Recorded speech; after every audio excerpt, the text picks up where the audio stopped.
na longola kindo kiazana alambi soki biloko nini amelisi bango bameli ayebisi papa na yeke yoke ndako mwana atikala tangu yake ndako mwana atikala pasteur oyo akamati siko mwana amelisi drogue mwana ameli tangu mwana ameli sili ale alongole mwana bilamba masoko etikale poleli yepa alongole yaye abandi musala musala wana do sala ça fait 8 fois bino ba pasteur bokeba bino ba binzambe ma campagne eza makambu ya okende gauche droite te soko yo sala ka bizaleli oyo ndenge muninga muso asali alo yayo ezaka ka bolo biki rouge ba lobaki yango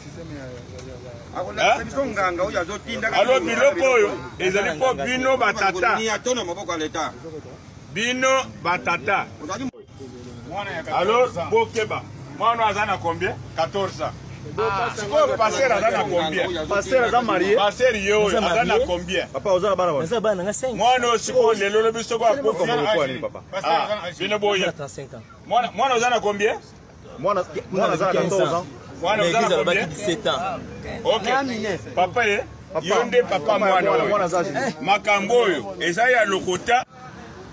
Bon, papa, tu n'as pas de belé, bo, et zani n'a pas juste, bah, tu vas tourner les belé, ou zani.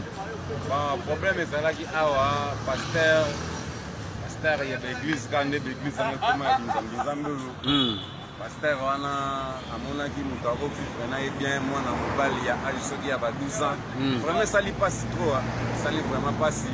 C'est bien un acte pasteur à salité dans justice, bien à ça, la na tout.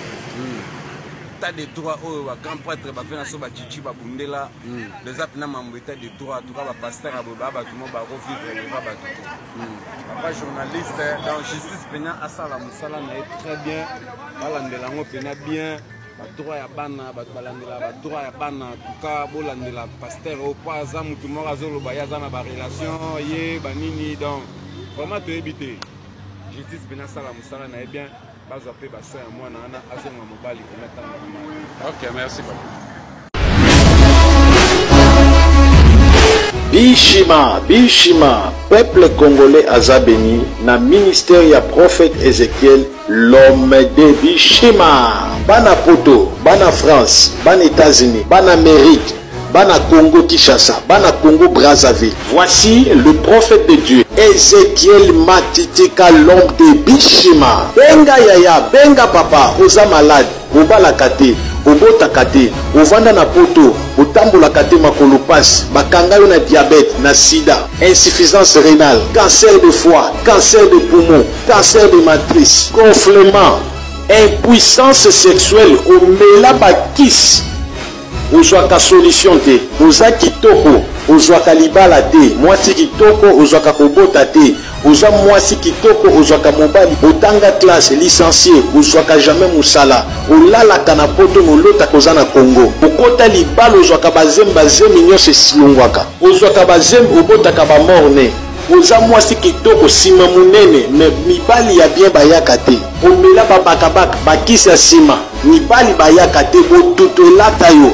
Lucas, le prophète Ézéchiel, l'homme de Bishima, na 081 61 96 772. Na lobi 00243 81 61 96 772.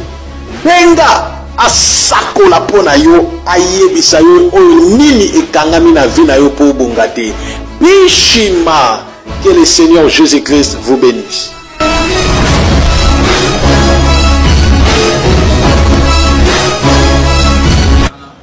Voilà, merci, nous sommes de retour sur ce plateau. Nous nous excusons par rapport à la qualité d'image et puis disposition parce que mon filmant on a quand même professionnel, mais dis-moi quand même, merci parce que a vu quand même coupé sa idée, il y a Maramutu et les Kiwana. Vous avez suivi quand même l'interview avec qui pour réagir, témoin au killer, on va vivre événement et Nenge les Kanaki, en tout cas, Tomoni Bango. On va prendre quand même notre jeune frère. C'est vrai dans la difficulté à langue, donc moi, bena aloba linga la penza ezate ya zolo moi muki chiluba kasi on me camper ko beta biso moi le solo muke ce qui pasteur asala kionini comme ça ndeko o ede biso na ko interpréter to na ko répéter. OK abanda ko melisanga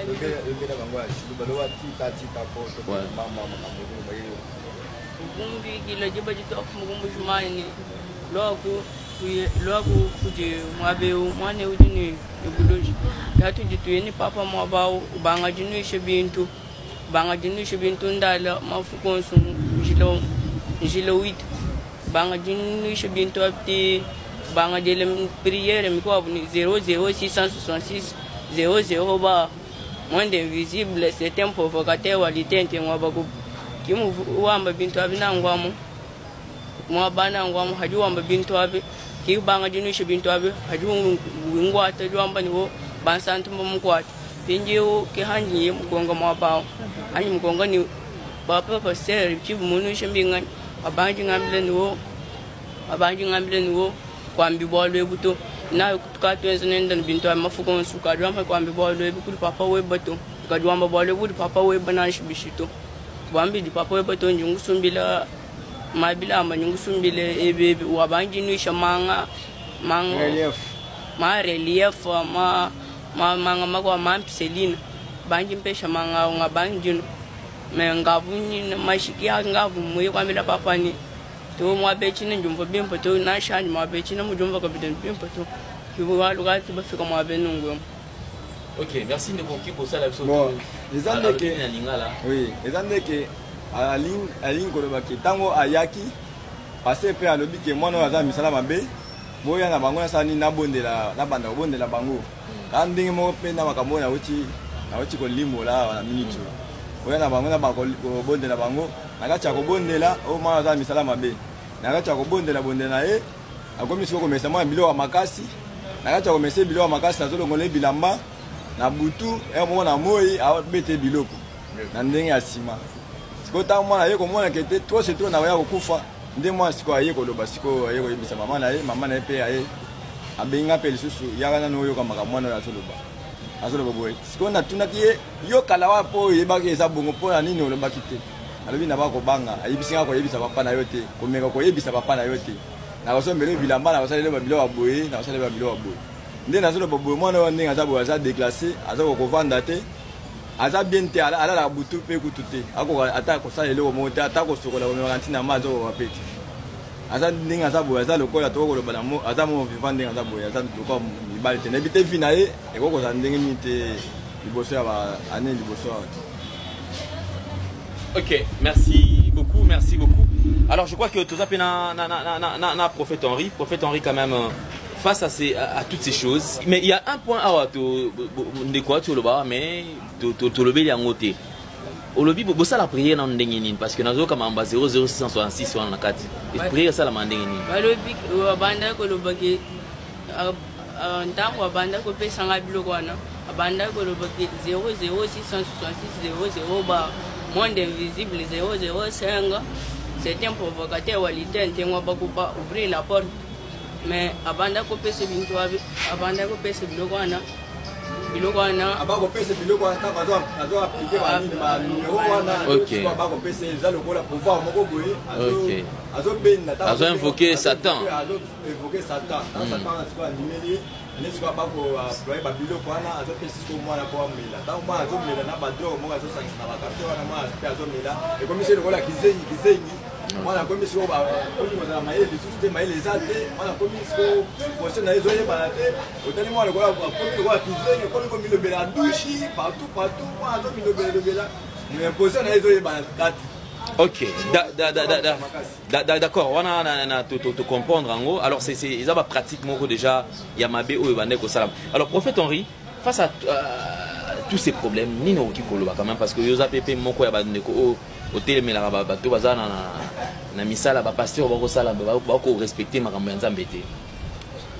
C'est très choquant d'abord par rapport à makambo et le canal l'église corps de Christ. Mais avalons d'abord le rôle. Romains chapitre 1er. Verset 27.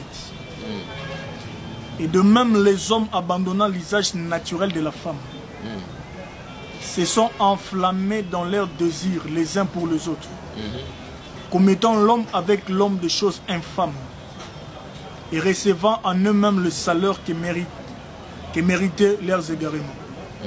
comme ils ne se sont pas souciés de connaître Dieu. Dieu les a livrés à leur sens éprouvé pour commettre des choses indignes. C'est-à-dire que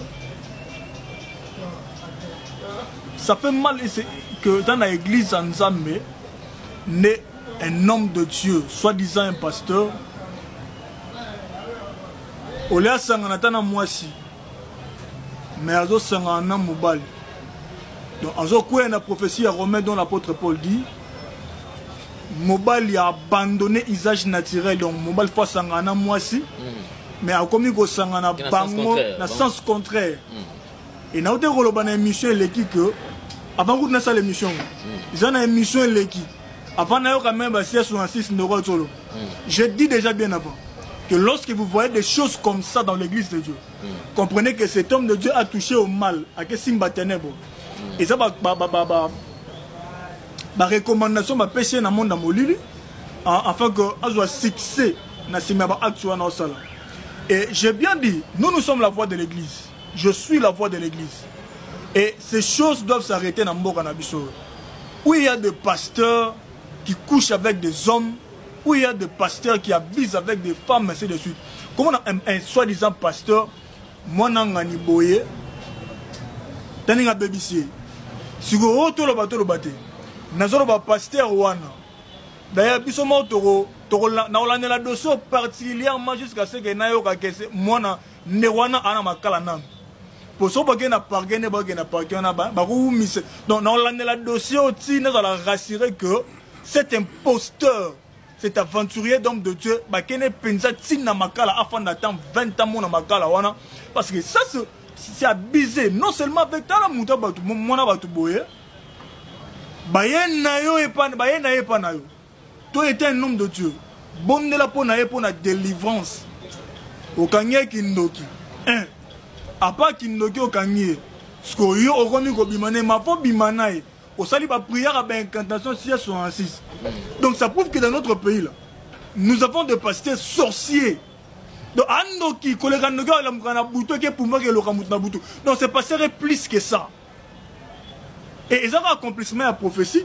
Pour comprendre que ces gens sont dans... Donc de telles personnes n'allaient pas loin. Il est dans les ténèbres. Agena Simba Kisi.